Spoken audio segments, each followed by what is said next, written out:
Εκ τούτου εζήτη ο Πιλάτος απολύσε αυτόν.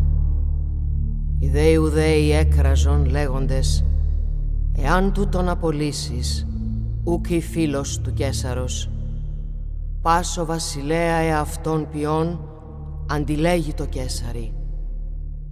Ο ουν Πιλάτος, ακούσας τούτον των λόγων, ήγαγεν έξω τον Ιησούν και εκάθισεν επί του βήματος εις τόπον λεγόμενον Λιθόστρωτον, Εβραϊστή δε Γαβαθά. Ειν δε Παρασκευή του Πάσχα, ώρα δε οσί έκτη, και λέγει της Ιουδαίης, «Είδε ο βασιλεύς ημών». Οι δε κράβγασαν, «Άρων σταύρωσον αυτόν». Λέγει αυτής ο Πιλάτος, «Τον βασιλέα ημών σταυρώσω». Απεκρίθησαν οι αρχιερείς, «Ουκ έχομεν βασιλέα ημι Καίσαρα». Τότε ουν παρέδοκεν αυτόν αυτής, ή να σταυρωθεί. Ως εκρίνης μίας των διπλούν ποταμών της πλευράς σου προχεούσης αρδωμένη, την αθάνατον καρπούμεθα ζωή.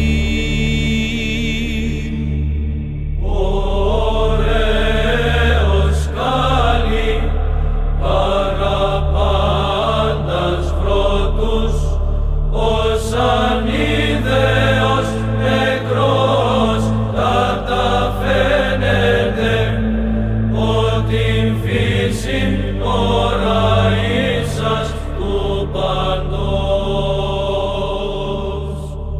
Ιησού γλυκύνη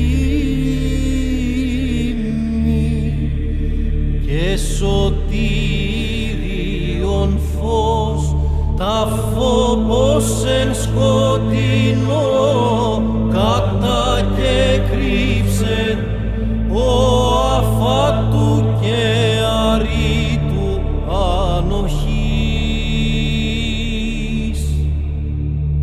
Ως βρωτός μεν θνίσκης, εκουσίως σωτήρ, ως Θεός δε τους νεκρούς εξαναισθήσας, εκ μνημάτων και βυθού αμαρτιών. Απορρί και φύσης, νοερά και πλήθης, ιασώματος Χριστέ, το μυστήριο της αφράστου και αρήτου σου ταφής. Ο θαυμάτων ξένων, ο πραγμάτων καίνων, ο πνοής μη χορηγός απνούς φέρεται, κυδευομένος γερσί του Ιωσήφ. Εκθοράς ανέβη η ζωή μου σωτήρ, σου θανόντας και νεκρής προσφυτίσαντος και συνθλάσαντος του άδου τους μογνούς.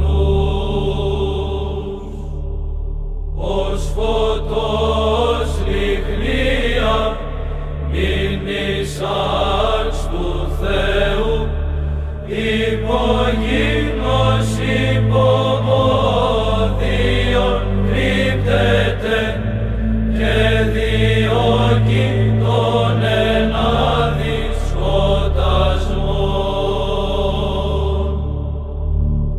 Υπογειν εκρύβης ως περίλιος νυν και νυχτήτη του θανάτου και κάλυψε αλλανάτιλων φεδρότερων σωτήρ.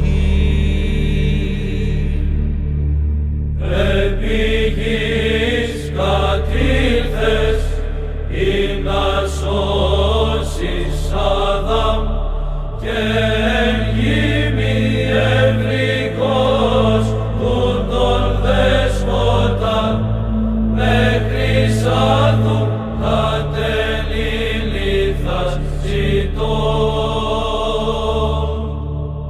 Ως πεσί του κόκκος υποδείς κόλπους γης των πολύχουν αποδέδοκας ασταχή αναστήσας τους ρωτούς τους εξαδά. Ως ηλίου δίσκον η σελήνη σωτήρ αποκρύπτει και σε τάφος νη νεκρή